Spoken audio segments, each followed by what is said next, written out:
ومما رزقناهم ينفقون. हाफिज़ अनस साहब के वालिद मोहतरम कह रहे हैं कि मैं लेट हो गया हूँ और अपने बेटे का मैंने सबक नहीं सुना, तो मैं हाफिज़ अनस महमूद को दावत देता हूँ वो तशरीफ़ लाएँ और अपना सबक दोबारा पेश फरमा दें।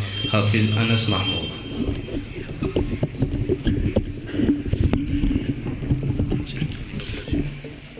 أعوذ بالله من الشيطان الرجيم.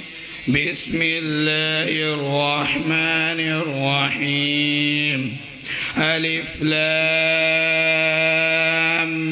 ميم. ذلك الكتاب لا ريب فيه هدى للمتقين الذين يؤمنون بالغيب ويقيمون الصلاة ومما رزقناهم ينفقون والذين يؤمنون بما أنزل إليك وما أنزل من قبلك وبالآخرة هم يوقنون. صدق الله العظيم.